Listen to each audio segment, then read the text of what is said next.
કેમ છો ખેડૂત મિત્રો? બધા મજામાં હશો ને? અત્યારે તો ખડ અમારે જબરું જબરું થયું છે ને દવા છાંટી છે બાપા. હવે ખડે આટો વાટી ગયું છે. આમ જો આ જે દવા મારી છે તે ખડ તો જો આવડું આવડું ખડ થયું છે બાપા. આટો વાટી ગયું છે. વરસાદ રહ્યો નહીં, ખડ કે મારો વારો ને વરસાદ કે મારો વારો.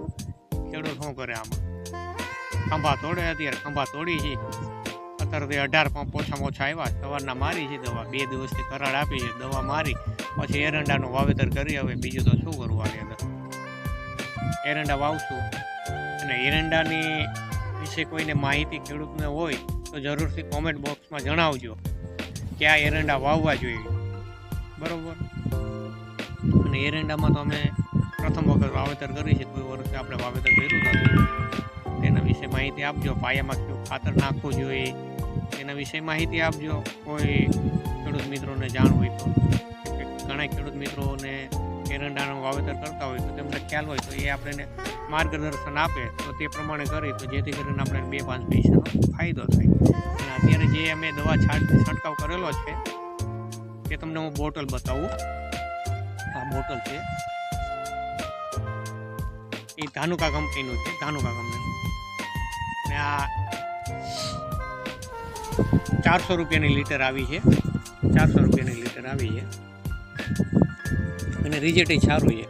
સવારમાં જે અમે દવા મારેલી હતી તે ખડમાં અત્યારે તેનું રિઝલ્ટ જોઈ શકીએ છીએ અમે નરી આંખે. કે હું તમને બતાવું આવું રિઝલ્ટ દવા મારેલી. આવું રિઝલ્ટ છે. મિત્રો એક વાત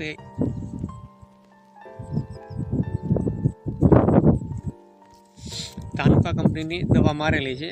ઓછામાં ઓછી 6 ગ્રામ હોય છે એક પંપની અંદર નાખવાની હોય છે. અને રિઝલ્ટ સારું છે. કોઈ ખેડૂતને જો મારવી હોય તો હું તો આ ધાનુકા કંપનીની ભલામણ કરું છું કે આ દવા લઈને મારજો. બીજી લોકલ કંપનીની સસ્તી મળતી હોય તેવી ન મારતા, કેમ કે તેમાં જોઈ તેવું રિઝલ્ટ તમને નહીં મળે અને ખોટા ખર્ચ આપણે કરવો એવું થાય. આનું રિઝલ્ટ સારું છે ધાનુકા કંપનીનું.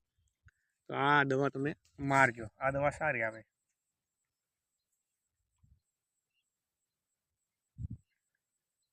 અને મિત્રો આપણે પ્લોટિંગના એરંડાનું વાવેતર કરવું હોય તેના માટે આપણે શું કરવું જોઈએ તેના વિશે જો કોઈ ખેડૂત મિત્રોને માહિતી હોય તો જરૂરથી કોમેન્ટમાં જણાવજો ને. આપણે આવતી સાલ પ્લોટિંગના એરંડા વાવવાની ગણતરી છે. જો આપણને માહિતી મળશે તો આપણે આવતી સાલ ઓછામાં ઓછા 10 વીઘાના પ્લોટિંગના એરંડાનું વાવેતર કરશું. અને પાણી સારું છે. નદી કાંઠે જમીન છે, પાણી સારું છે, એટલે પાણીનો કોઈ પ્રશ્ન નથી, બરાબર? અને કોઈ વ્યક્તિને જો માહિતી હોય તો જરૂરથી કોમેન્ટ કરજો. આપણે આવતી સાલ ઓછામાં ઓછા 10 વીઘાના પ્લોટિંગના એરંડાનું વાવેતર કરવાની ગણતરી છે જ. અને અત્યારે ક્યાં એરંડા વાવવા જોઈએ, કઈ કંપનીના સારા આવે તેના વિશે ખેડૂત મિત્રોને જાણ હોય તો જરૂરથી કોમેન્ટમાં જણાવજો કે ભાઈ આ કંપનીના વાવવા જોઈએ, આ કંપનીના સારા આવે છે, બરાબર? જેથી કરીને ખેડૂત છેતરાય નહીં. કેમ કે અત્યારે તો હાલની અંદર માર્કેટની અંદર રાસાયણિક દવા બી ઘણી ખરી કંપનીઓના આવે છે. તો એમાં કઈ કંપનીના સારા આવે તેના વિશે ખેડૂતને ખ્યાલ હોતો નથી. જે ખેડૂતોએ વાવેતર કરેલું હોય તેને ખ્યાલ હોય તો માહિતી હોય તો જરૂરથી કોમેન્ટ કરજો. અને અત્યારે દવાનો છંટકાવ કરી છે, ખંભા તોડી છે. પછી આમાં ખડ જે રહ્યું સુકાઈ જાય એટલે દાંતી મારીને રાપ મારી સા નાખી અને પછી એરંડાનું વાવેતર કરશું. અને પાછળથી મૂકશું પાણી. જો વરસાદ નહીં હોય તો પાછળથી મૂકશું પાણી, એટલે જેથી કરીને એરંડા ઉગી જાય. એરંડા ઓછામાં ઓછી 15મી ઓગસ્ટ લગી વાવેતર કરવું જોઈએ. પણ અમારે ગયા વર્ષે આજુબાજુના ગામમાં મેં જોયેલું છે કે 15મી ઓગસ્ટ પછી પણ વાવેતર કરેલું છે. ભાદરવા મહિનાની અંદર પણ એરંડાનું વાવેતર કરેલું મેં મારી નરી આંખે જોયેલું છે. એટલે કોઈને વાવવા હોય તો વાવી શકે, એમાં કોઈ વાંધો નથી. અને ખેડૂત મિત્રો કાંઈ પણ પ્રશ્ન હોય તો જણાવજો, જેથી કરીને આપણે સોલ્યુશન કરશું રાસાયણિક દવા વિશે.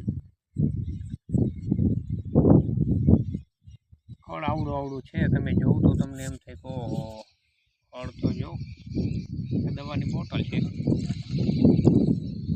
અને આ રિઝલ્ટ મળેલું છે. આ રિઝલ્ટ છે, સારું રિઝલ્ટ છે. કેમ કે 2 દિવસ જાય ને તડકો પડશે, ખરાડ આવશે એટલે આ બરી જાય, પછી દાંતી મારી દઈશું. મારેલી છે, આવું રિઝલ્ટ છે. આ સવારમાં મારી આવું રિઝલ્ટ છે આવું. અને ખડે સારું છે. આ રિઝલ્ટ તમે જોઈ શકો છો, આવું રિઝલ્ટ.